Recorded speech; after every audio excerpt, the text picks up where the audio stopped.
Welcome to Black Man Lab. We are live here this Monday, December 7th, already in December, and getting towards the end of this spectacular 2020. Tonight we're going to have an amazing conversation with some amazing panelists talking about building generational wealth. With me tonight is my brother from another mother, my man, Maoli Davis, one of the co-founders of Black Man Lab. Maoli. What's up, fam? How's everybody? Great to be back. Normally I'm like in the back of a car driving somewhere. But here I am sitting, stable, chilling, coming to you from Savannah, Georgia. So we're down south right now, but looking forward to this great conversation. We have three very powerful brothers who are insightful and have not forgotten where they came from and want to always press forward and pour into our young men and women. And so I'm excited about that.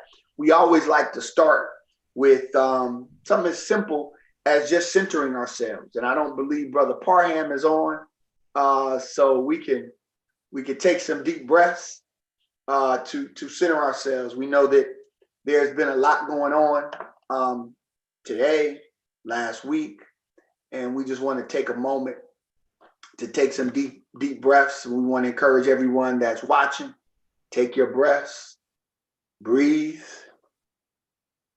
release, breathe, release,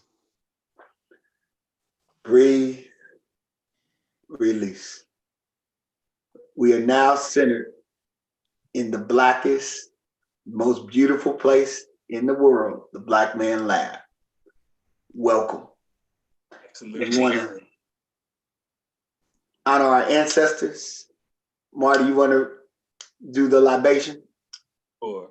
Along with us being centered, we know that we do this work and all the work that we do for our community on the shoulders of those that came before us. We know that we could not do this work and we couldn't continue to move forward if we didn't have the power of all those that came before us, those that slaved, those that endured, those that had to sometimes just bite their tongue and deal with a lot of things that we're seeing reoccurring today, actually. So what we want to make sure is that we honor those folks, our ancestors. So first and foremost, I want you to think of an ancestor, somebody that's comes from around the world, an ancestor that you know has meaning to you in terms of where you are today. Somebody like a Haile Selassie, somebody like a Nelson Mandela, and raise your hand in the air. We say together, Ashe. And then next, I want to acknowledge an ancestor or ancestors from here in our own country, those that have been doing the work here so that we are able to do the work that we're doing today. Folks like Martin Luther King, folks like Malcolm X, Medgar Evers, and put a fist in the air and acknowledge them by saying, Ashe. Ashe. And then lastly, we want to acknowledge those that came before us in our own bloodline, those that we know we wouldn't even be here if it wasn't for them. And maybe that's a big mama, a pawpaw, a great grand, somebody in your own bloodline that you look to for strength in what you are as a person, as a Black person. Raise your hand and we'll say 3 times, Ashe, Ashe, Ashe-o. All right, fam. We are ready to rock and roll. I told you we have 3 very powerful brothers who will talk to us about intergenerational wealth, acquiring wealth, and just getting our young people to really think about money differently and their life experiences. So we always start, we like to have each panelist introduce themselves and just give a little bit of backdrop into how they entered this space, how they have acquired their knowledge, their information, and their decision-making around this great important subject matter that we are sure a bunch of young people are going to tune in and watch. So we want to start, Brother Russell. You want to get us going, and then we'll come to Markelle and then to Jason. All right. Well, good evening, everyone. All right, everybody. I'm Jerome Russell, native Atlantan. And I grew up in Collier Heights in the 60s. My father moved there right when I was about one year old, 714 Shorter Terrace. And I just grew up like everybody else in the neighborhood. My father's Herman Russell. I did not know at the time that we were any different than anybody else. So I'm thankful for that I grew up in a Black neighborhood with Black people. And then I, of course, as I got older, I went to different schools. I wanted to go to Douglas, Frederick Douglass High School, because that's where all my friends went, but I didn't. Parents sent myself and my brother and sister to Westminster. So I was at Westminster in the 70s. I graduated in 1980. And that was a different world. So I grew up in two different worlds, a world in Collier Heights and a world at Westminster Prep School in Buckhead. And went away to college and got married pretty young, married a lady that was actually lived in the neighborhood. I got married when I was 25, had 3 kids. Marriage, didn't work out. And I was moving forward. At the time when I was, my desire for business and numbers and finance and all of that happened when I was in college. Growing up, I worked. We did a lot of different jobs. We worked at apartments. I did construction. I worked at a beer distributorship. My father kept us busy. And my mother kept us busy. My mother's from a rural town in Georgia called Union Point, and my father, of course, came up in Summerhill. And then I got into to the business side. And I would say, I'm not going to go long. What I would have to say is that on my side, I took a liking to finance early on. And I have to continue to build on that base. And I've been involved in a lot of different businesses. I've seen businesses go bust. I have not really had any hard failure in business. Most of my failures have been more personal. But I'm around a lot of people who have gone through a lot. And when I was going through my personal challenges, I had strength from people who also had fallen real hard. So what I have to say is that, this is a battle.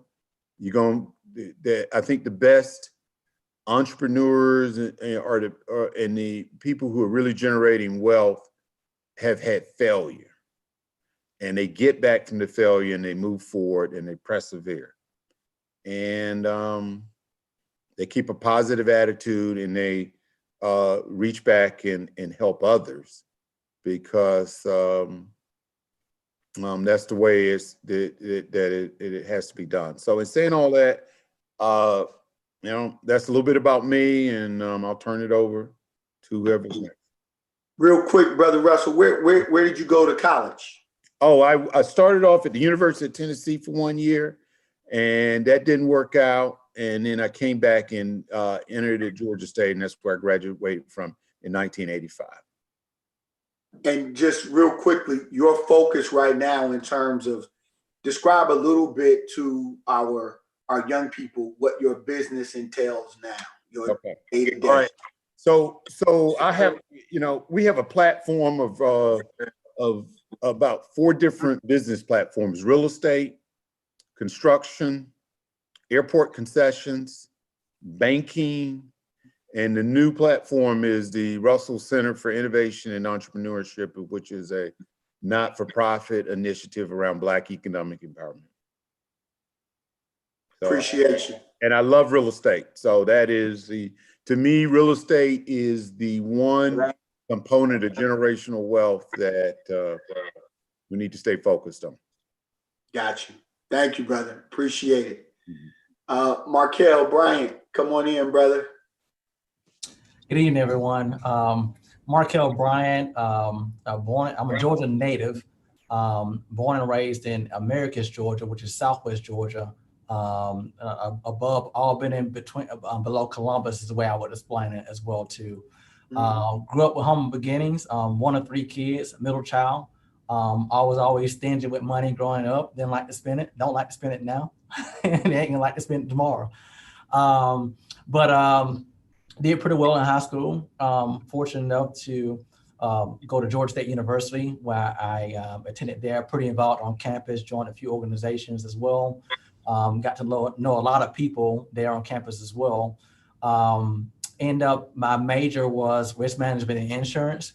My best class I took in that course during my senior year was actually a financial planning class, which got me interested in the career of financial planning.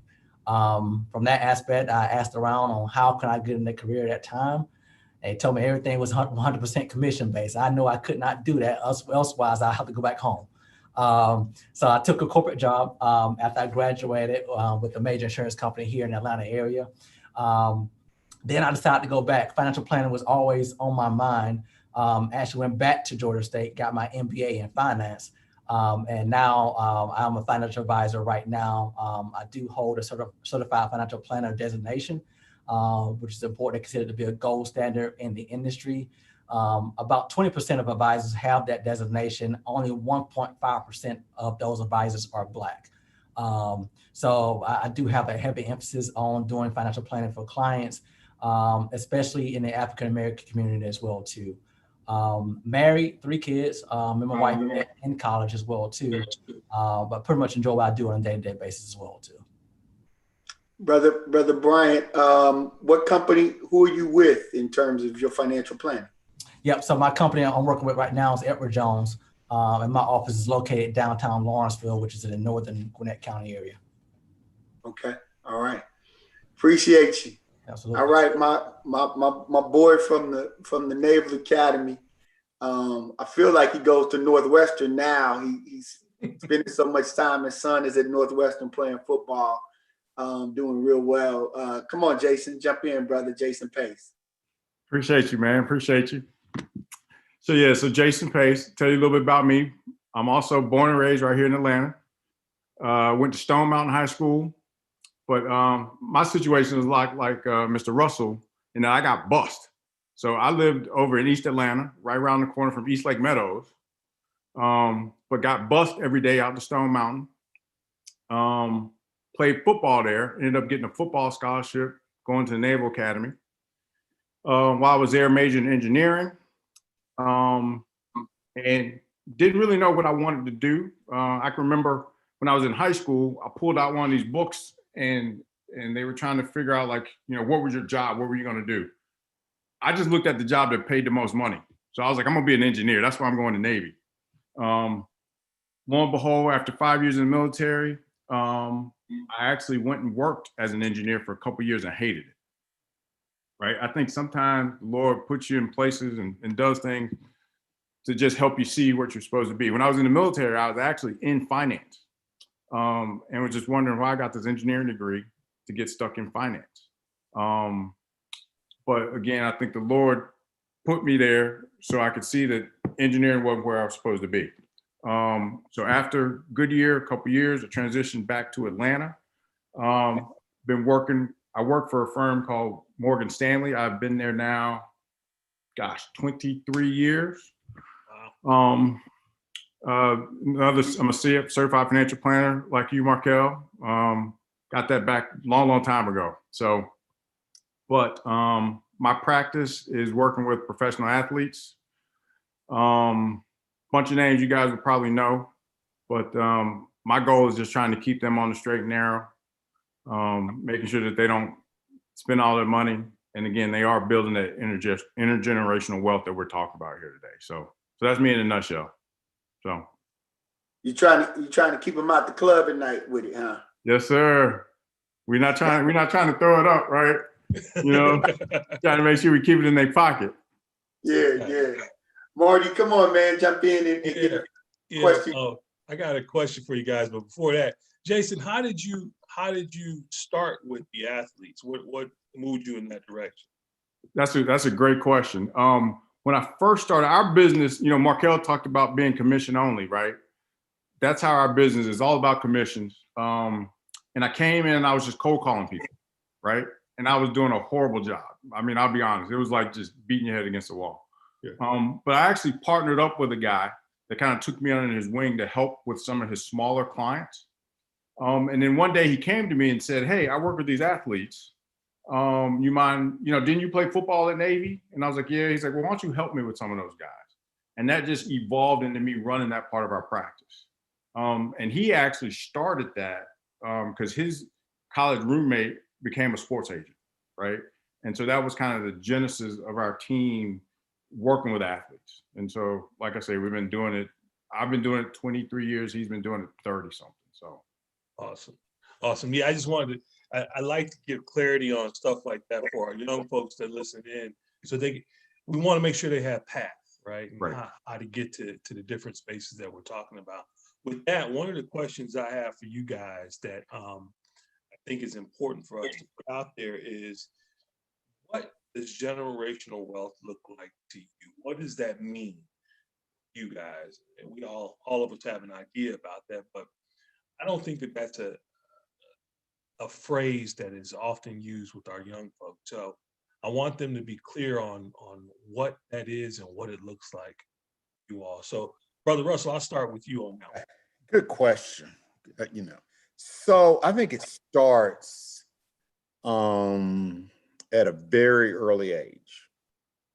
And one thing that I am most appreciative that my parents did a good job with is keeping us grounded and humble, okay?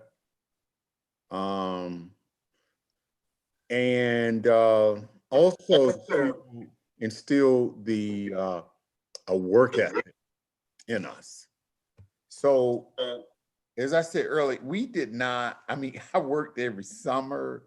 We worked construction jobs, and that was just the way it is. And to me right now, it's just, I stay active mentally and physically because that's production to me. You're making a difference. So that's number one. It has to start real early. And a lot of those values really came from my parents. And then once you're out there, a lot of it's just the financial planning.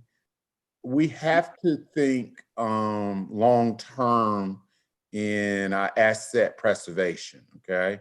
Whether that's insurance, whether that's estate planning, because we're a third generation family.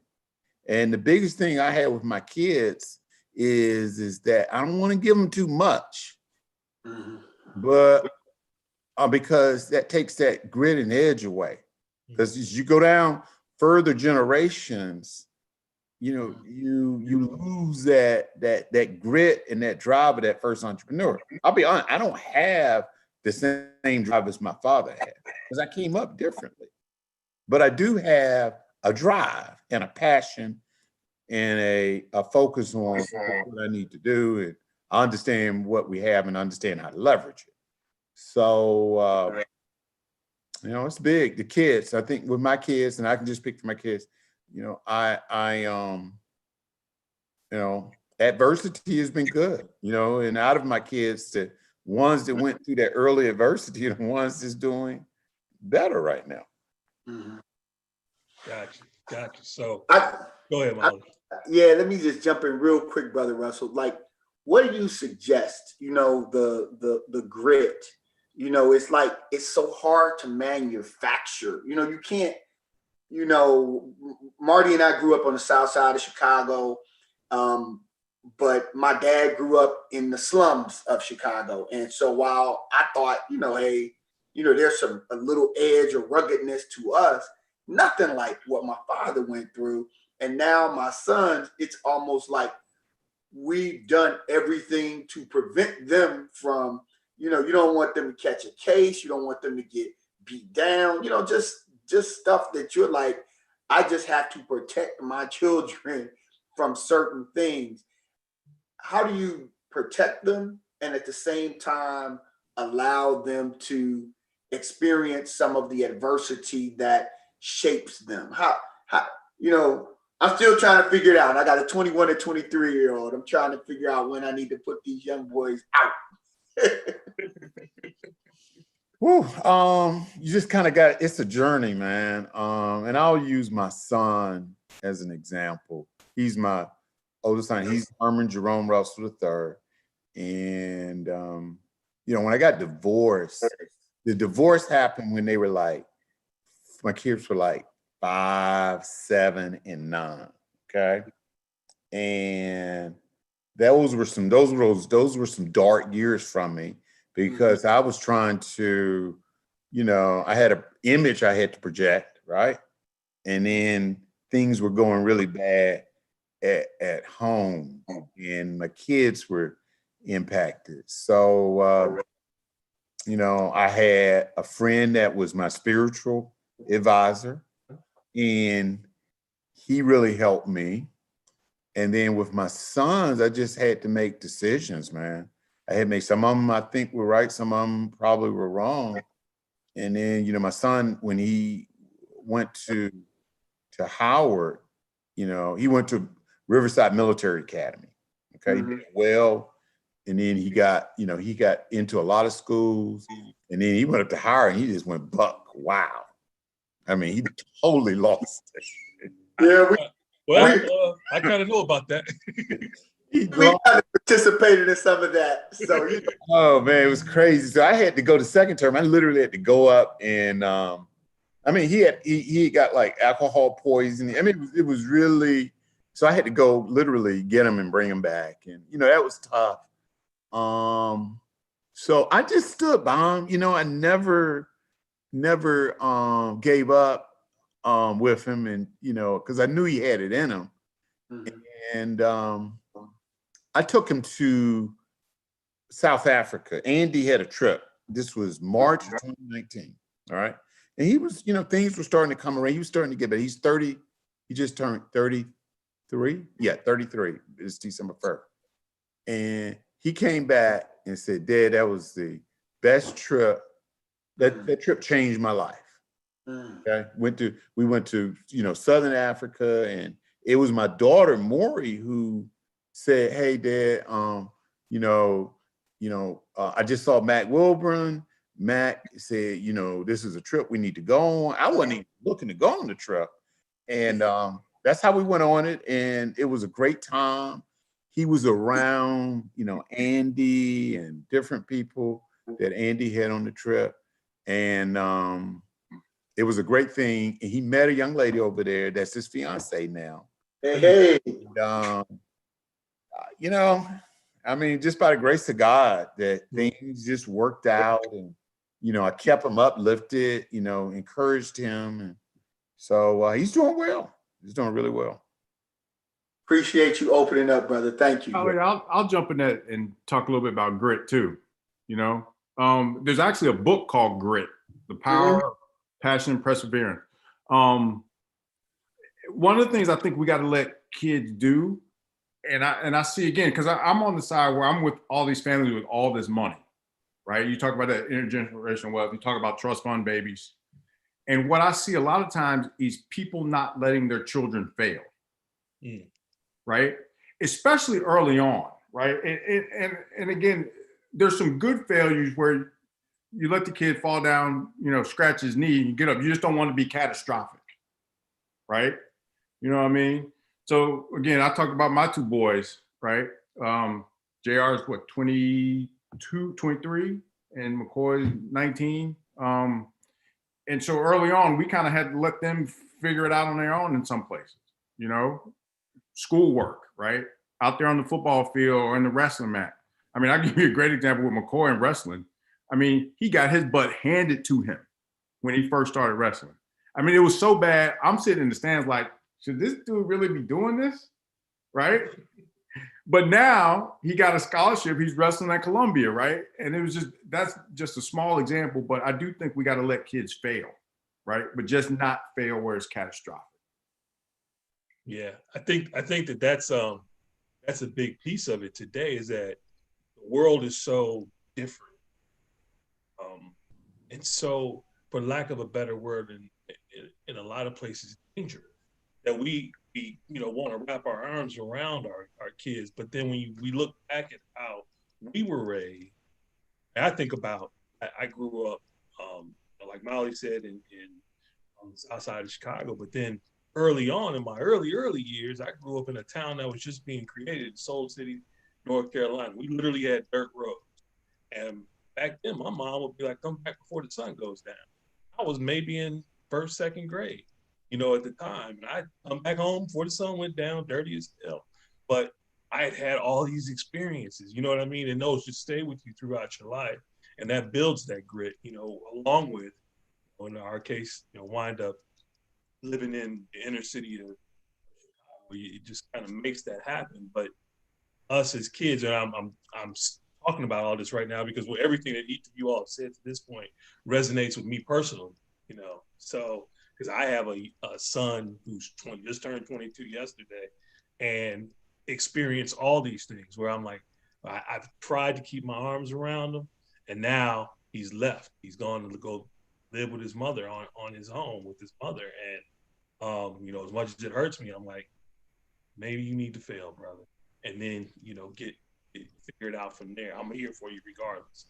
I think that's a piece that once we allow to happen to a certain degree, because we still want to make sure our kids say, when we allow it to happen, it builds that grit that we're seeing there, or that we want to see. It allows for them to take in information and get to a place where generational wealth can occur, because then they start working, they start getting that grit. I think another thing I'll add in too here that'll help out is helping, kids to understand that, we live in a society where everyone wants to like a microwave. We want to put in for 30 seconds and we want to be done, right? But that's not how things work. Sharing stories like how we did tonight about, hey, here's how the family actually accomplished this. Here's how granddad and great grandma and whoever accomplished this for our family as well too. They didn't just go in and say, hey, I want to start a business and got money the next day. They had some bad years. They had some good years as well too. And one thing that I tell kids, especially with clients who have done pretty well for themselves, and I'm now talking to their kids, is like, hey, you've had different meals before for dinner. Which meal was better, the one that was cooked in the microwave or the one that was cooked in the crock pot, right? And more than likely, they're gonna say the crock pot was better. Well, it was a slow cooked meal. So you're gonna have trials and tribulations throughout life. Let that saturate and season you, and you become better later on as well too. Let me ask you guys this, man.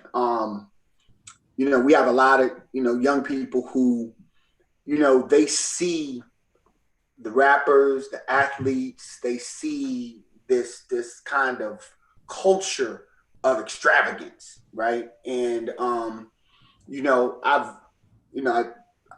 Brother Russell, we've interacted on a number of occasions. Obviously, Jay, we pretty much came into manhood together. And Brother Bryant, this is my first time meeting you, but I get the sense that this lifestyle of extravagance that many of us can't afford to some degree now. How do you put kind of push that down in young people who it's all about the flex? It's all about, and quite frankly, they got your money. They got, what I mean? Like my sons, and they just like, I'm like, bruh, what? You just missed an Uber ride. We're gonna have to pay for that because yo wouldn't get ready. Just like stuff like that, man, where they just little stuff where they just like, it's no big thing where, my mom was like, I'll hurt you. But how do you all deal with your children in that specific way around trying to prevent them from falling into this extravagant, I gotta show, what my people have kind of mentality? Because I see it, and it's just something that I think could be very problematic. How do y'all deal with that and talk? What kind of conversations are you all having to have, or have you had? Okay, well, I'll go. I just had to let them go through it. My first three kids, all my family, everybody's together. My first three, I let them go through it. In some cases, I really didn't have control on what they were doing. But I talk to them now, and they say that was the best thing because they realized how foolish it was. So I think that's the key, and you just have to kind of be there and put parameters on things on a go for it basis, and they got to earn it. So that's what I have found to work. And I'm not perfect. It's just worked out. Yeah, man. Jay? Yeah, I'll say this. I mean, we talk about, kids, everybody doing it for the gram, right? Doing it for the gram, IG. Part of that is I try to have a conversation, especially when I'm talking with my kids, about understanding, that's just for show, right? And you don't really want to have to put all your business out there, right? But I talk to my clients on another level, because again, at least with my kids, I can regulate how much money I give them, right? And so, dude, here's your $50. You better make it work, right? Whereas with an athlete, he just got a $10 million signing bonus, right? And so that's a whole nother conversation because first off, it's his money. And two, he can go do whatever he wants. So we got to have a little bit more educated conversation of like, hey, first off, how many cars can you drive at one time? You know what I mean? We don't need to have 5, Bentleys, right? One will do.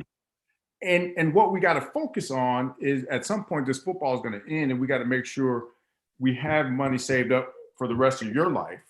And then again, taking it to what we're talking about, that intergenerational wealth, trying to set your kids up so that they don't have to go through the same things you went through, right? And so that is really an education process that takes time. I mean, a lot of these guys have to mature, right? So they're going to go out there and they're going to make those mistakes. But again, like I say, we just want to make sure that they're not too big, right? That we didn't buy 20 cars, right? And we didn't go buy 15 jewelry pieces that we can't sell now, right? Because, all that stuff ends up in the sock drawer.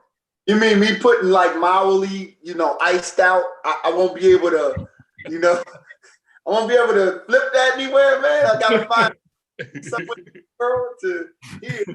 No, and the other thing that's crazy about that is most of the time they're buying junk. So none of those diamonds are really good diamonds, Yeah.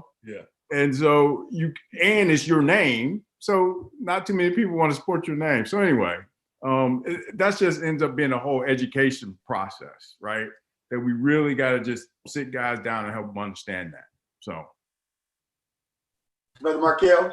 Yeah, I was gonna say, Brother Russell mentioned something earlier about putting parameters on it. I totally agree with that too. And the one thing I've been doing with my kids is, hey, what's the alternative to you spending that money? You know, how can you make your money, make more money for you without you breaking a sweat, right?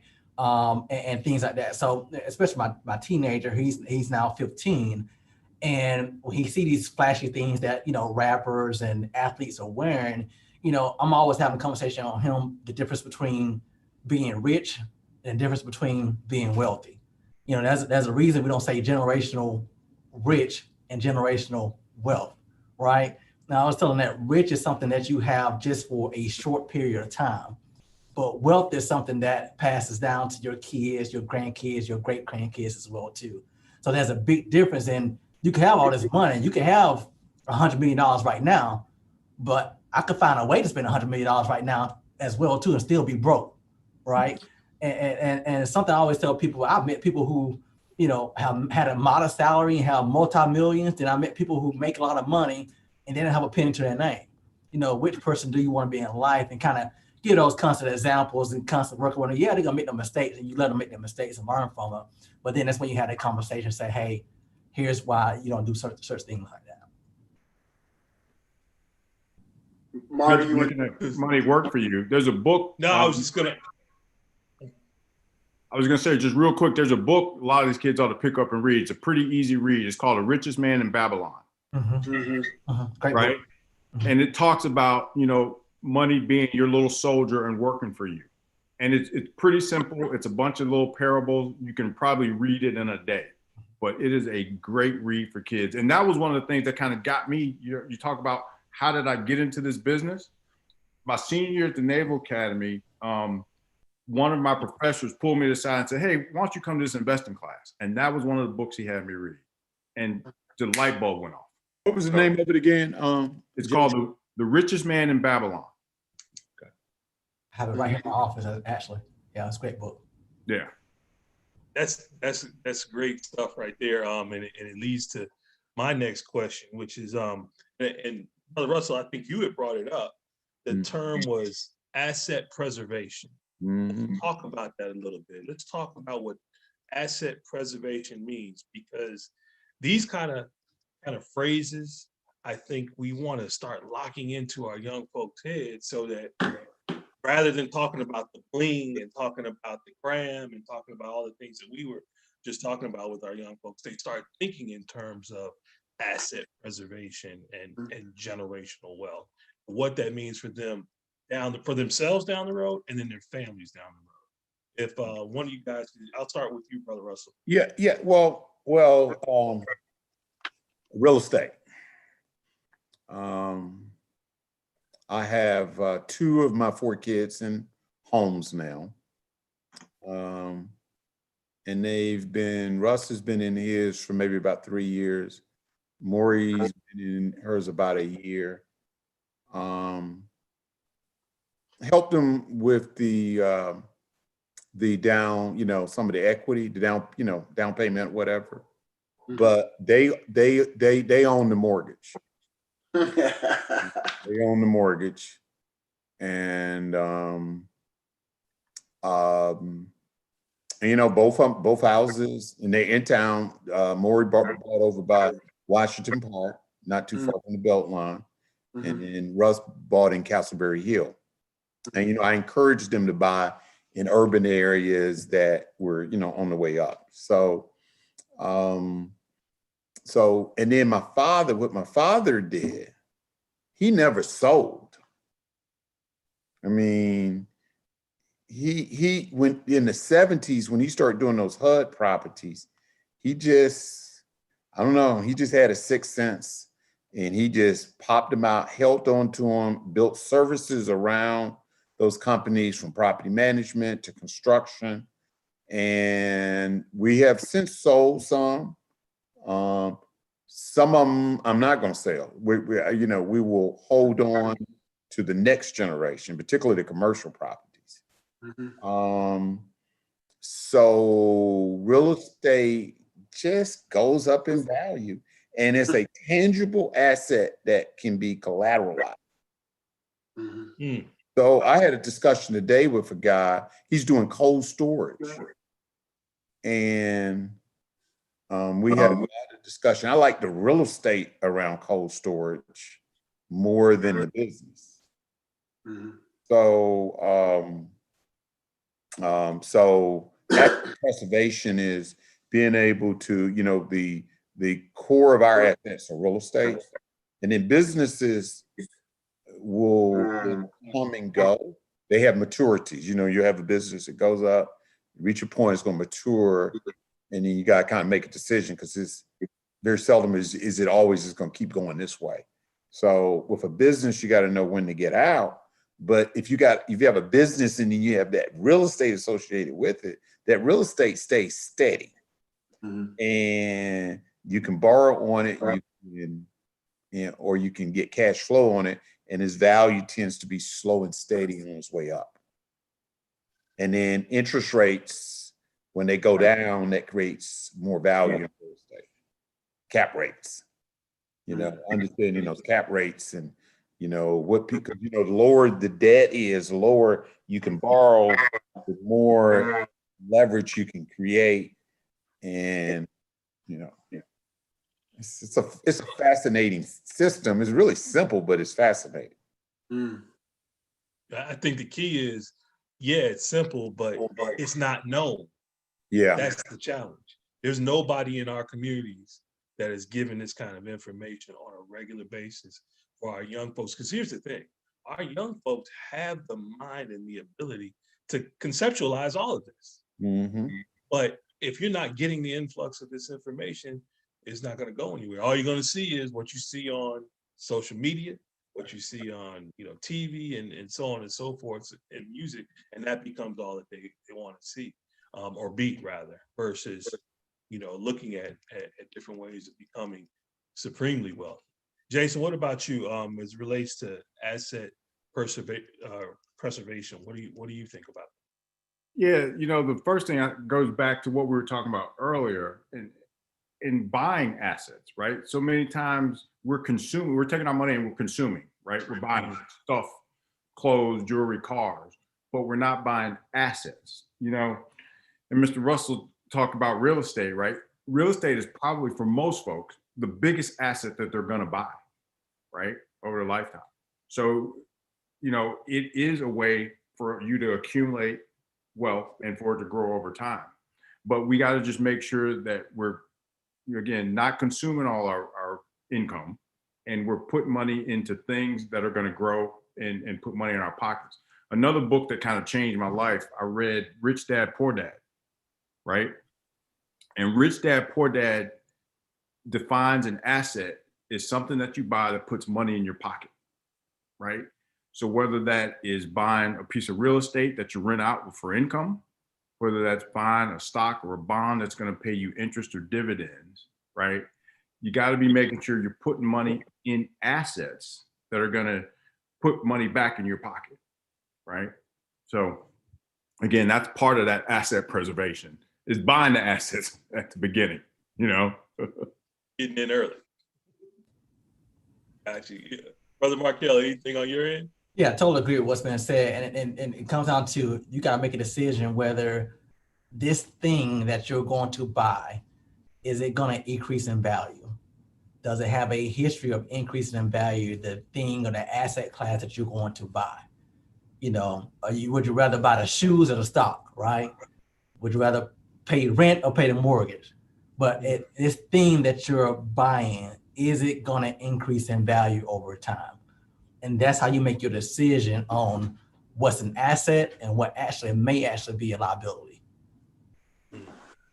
Let me ask you all this, man. You can rewind the clock, like we all want to do. I want to rewind the clock physically, you know, every level. In 2020, what would you recommend for a young brother or sister in terms of a pathway towards, achieving a level of wealth and comfort? What are some of the things that you think our community has historically maybe even overlooked in terms of how to build wealth, careers that will, afford them opportunities to build wealth? Just kick it around with us, brother Russell. We'll start with you. What Yeah. are we missing? What are our young people missing right now? I think you got to follow your passion, and that passion, may be very unconventional, but there is there's a reason you follow your passion, because that passion may lead you to something else. So I believe that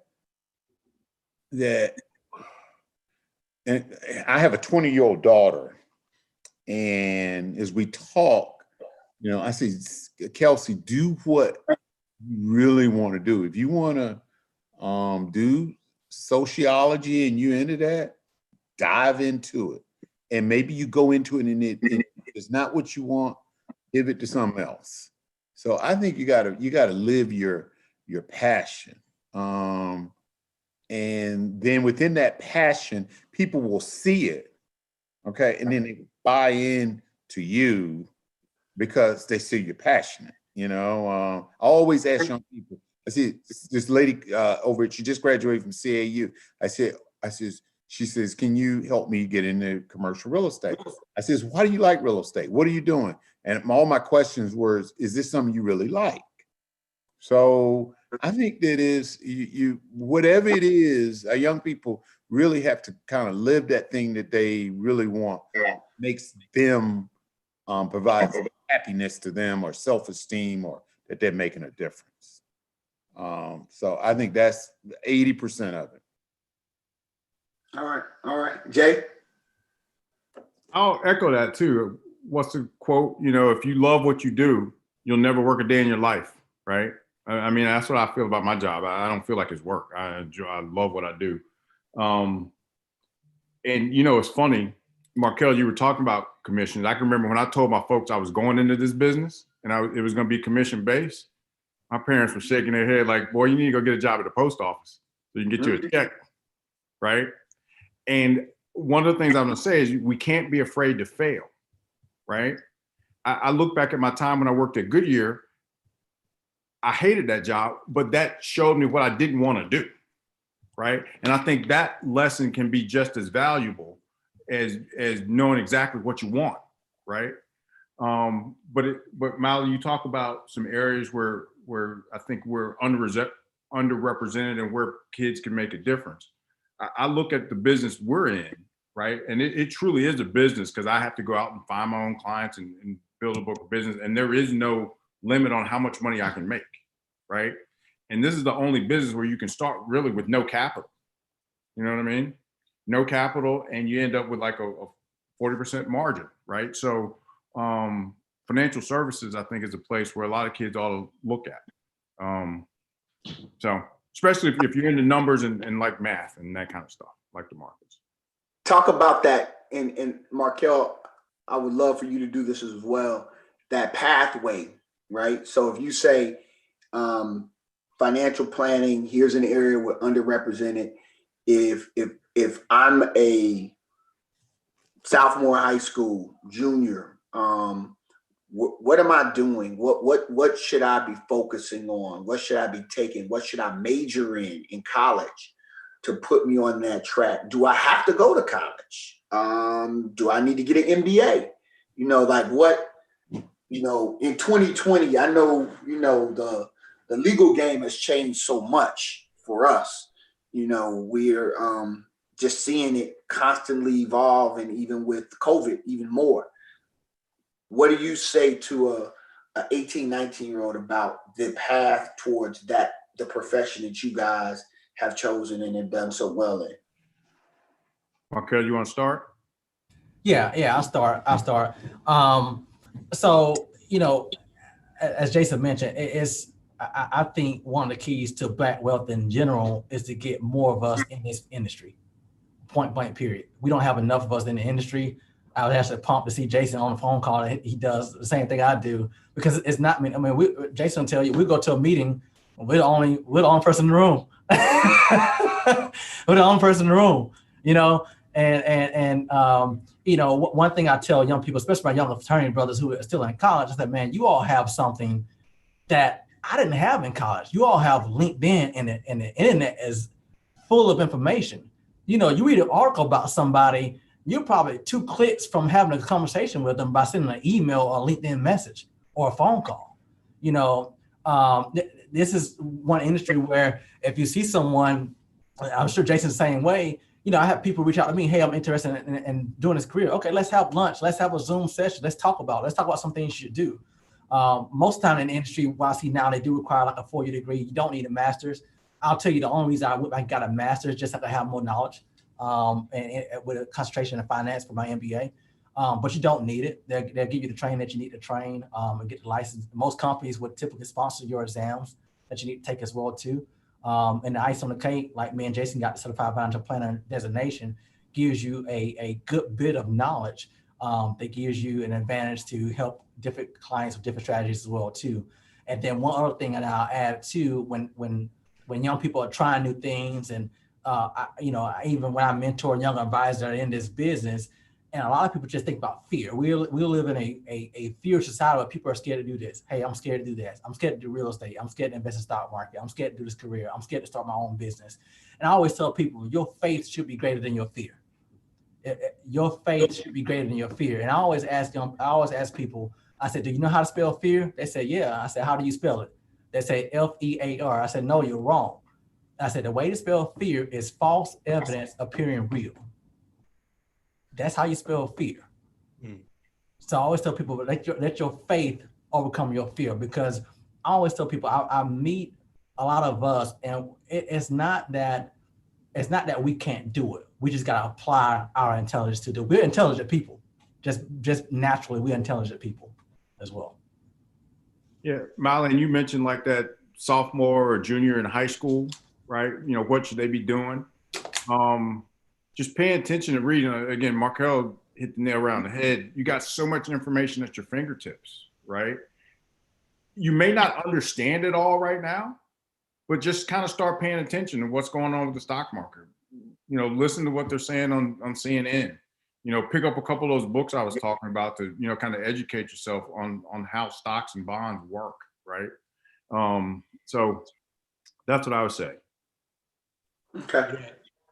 I would say that if we were able to download this information, this kind of information into these young folks, especially from our, because of their level of innovation and creativity that they have to survive, we're able to get them this kind of information and make it a point of interest for them, that early in their lives they would be highly successful, come like us. Like if we had I know, right, coming out of college, if I knew what I know now, likewise, if I knew all the stuff that you guys are talking about here tonight as it relates to involved in real estate, whether that's stocks, whatever else,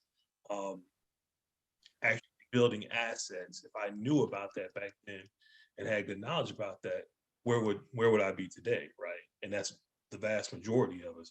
But these kids today, man, I want them to have this information because they have such a high level of intelligence.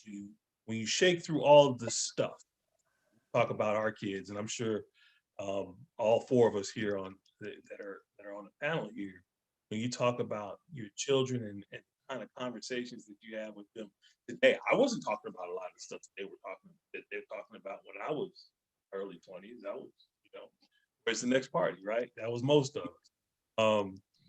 But they just don't have the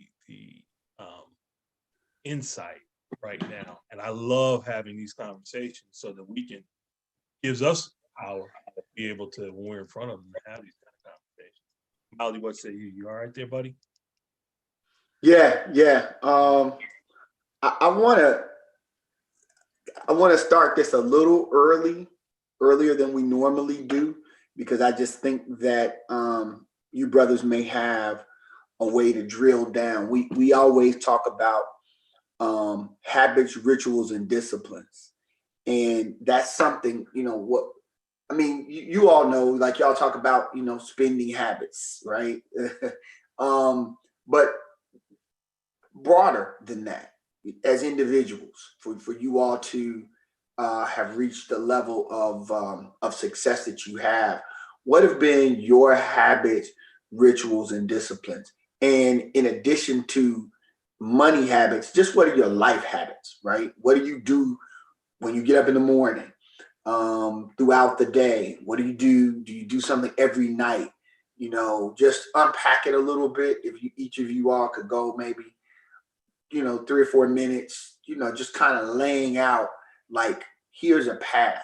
Because here's what I humbly believe. I believe that if we are disciplined enough, there is very little that we will not be able to achieve, right? If we, from I used to think, and Jay, my knees were trashed at the academy from basketball, and I used to think that I'd never be able to run, but I get on a treadmill now every day. And it was only through discipline of losing the weight and doing that kind of thing. So I just want y'all to talk about that. I see Jerome is on the move, man. He I know he had to jump in the ride. So you want to talk about it, Jerome, or you want us to come Yeah. back to you? No, I can. I mean, yeah, that's a good question. For me, and I'm trying to go back. It well, for me, one is, I think this is a holistic approach around wellness. So mind, body and spirit. So I'm pretty consistent when it comes to the routines of sleep. I just know my body needs that. So I think sleep, particularly as you get older, that becomes more important. But I think it was important when I was in my 20s and 30s also.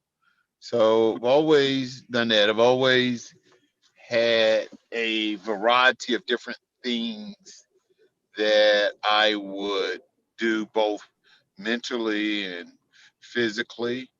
And I love networking. Okay. I think one of the things that I'm involved in something on an extracurricular activity that surrounds what I do in my profession. And I tell young people that too. Get involved in these affinity groups or network groups, and just like we're doing here, Black Man Lab. I mean, give yourself to others. And I think that's where the opportunities present themselves. I've had many people, and I use my father as an example, that says he returned my phone call, right? So talk to people, talk to young people, because that's where the energy is. So I think one of my rituals is everybody's important. Hmm. Um, Talk to all sorts of people. Um, and if someone recommends someone who you have a relationship and they ask you to speak to this person, I always say yes. Very seldom when I say, no, I'm not going to speak to the person. I always do that. So I think that's one of the rituals that I do is all people are important, and do what you say you're going to do. Hmm. If you tell someone you're going to meet them, do that, because that's integrity. And I think those are the main um, items. And I saw my father, again, I had great examples growing up. He would always say, your integrity is all you have. You give, make sure that you do what you say, and be where you know you need to be on time. Appreciate you, brother. Appreciate Yep. you. All right. Jason, what you got, man? So ritual habits. So every day I start the day, I read Bible verse, the scripture. It's pretty easy to do now with the Bible app on your phone, right? So I definitely do that every day. The other thing I do every day is I look at my money. I look at my bank accounts, you know. Just I want to see what's there, what's going on, right? You know, I'm married, got 2 kids, so you got other hands dipping in that pot, right? So I want to make sure we're all on the same accord, right? So I definitely do that. You know, you talk about your health. I try to exercise at least 3 times a week. You know, try to squeeze in 4.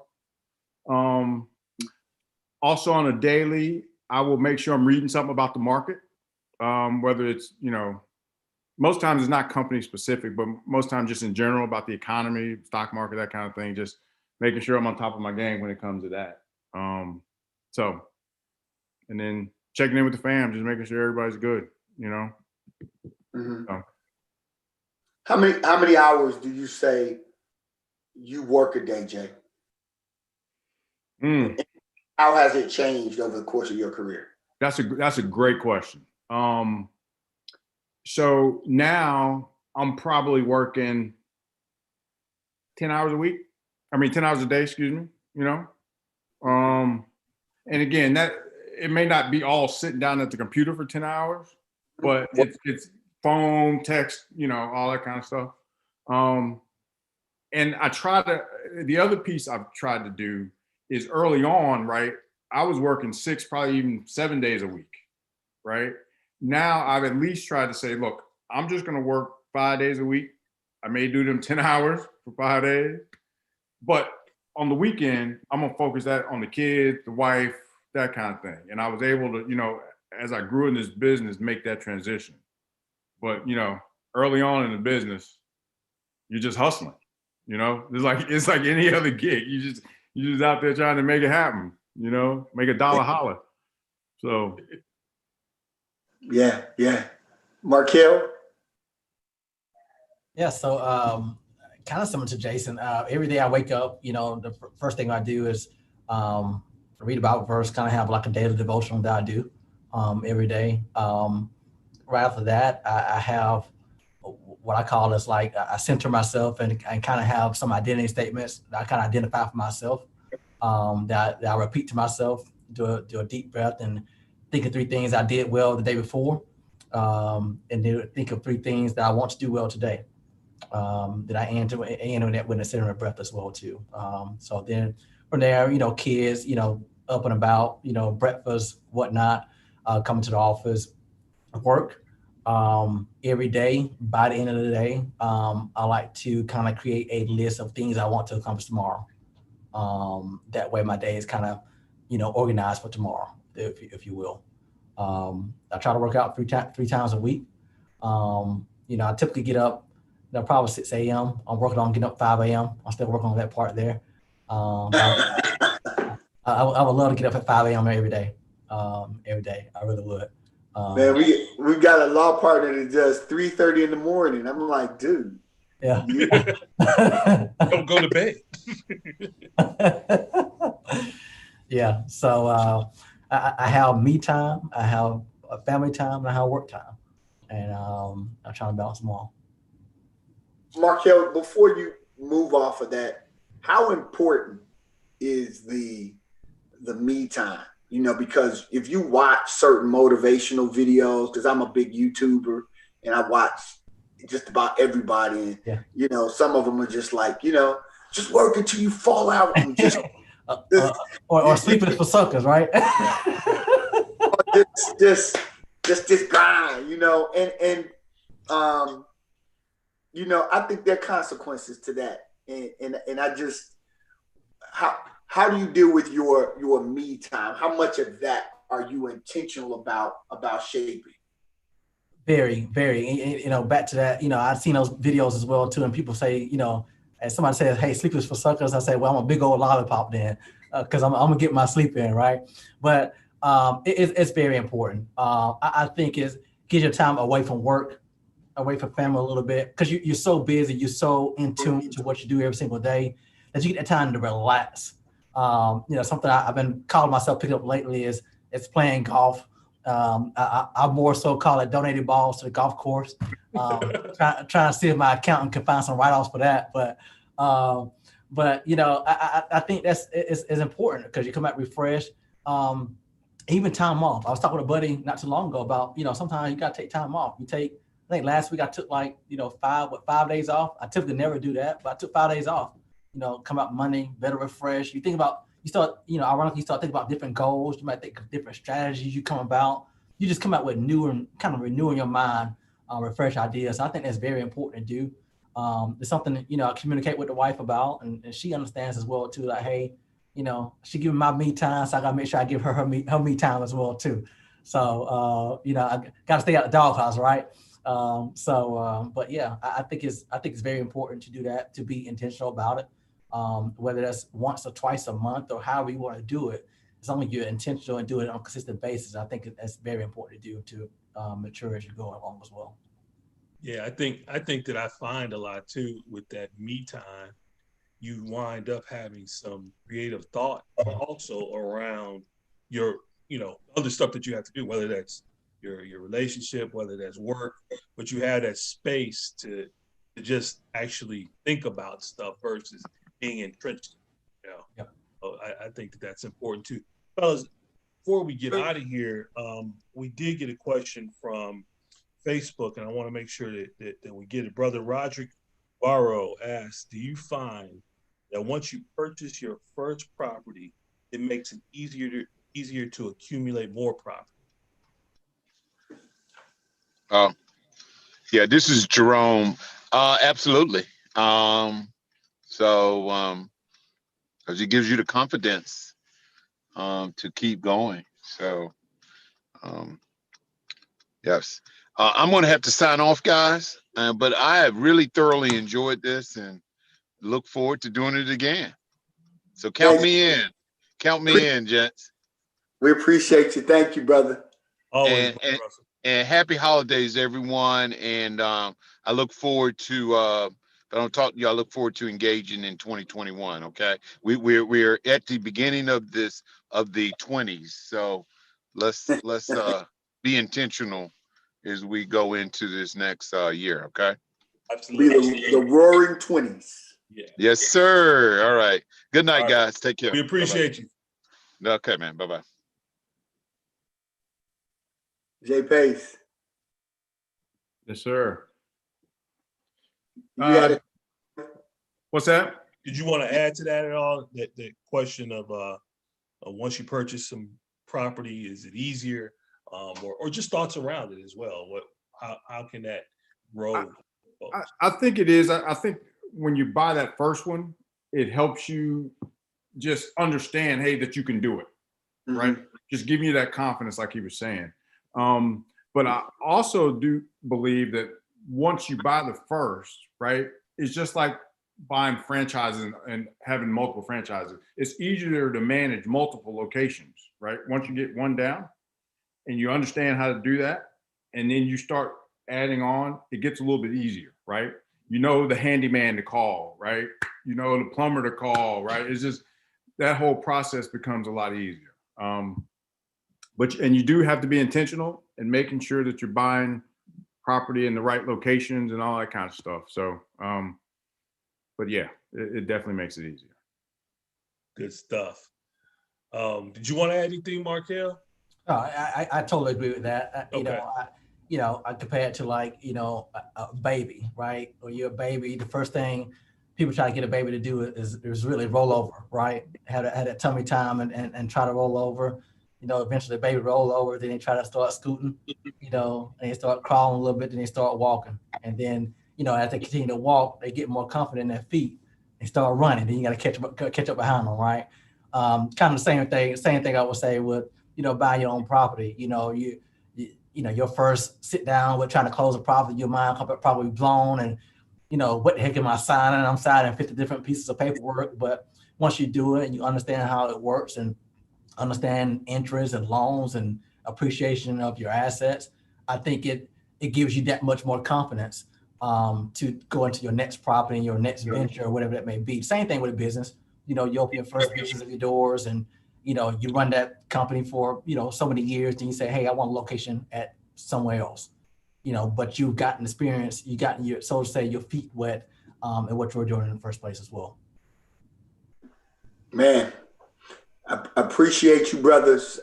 We want to close out in our tradition. So we open in tradition, taking a deep breaths, trying to center ourselves because our minds are moving a mile a minute. In one of the things that I remember, you all may not remember this great historian by the name of Ivan Van Sertima. He was from Guyana. And I was in Philadelphia one time and he was lecturing. And the people who had invited him, they were passing out flyers for the next event. And he was like, whoa, like, hold up.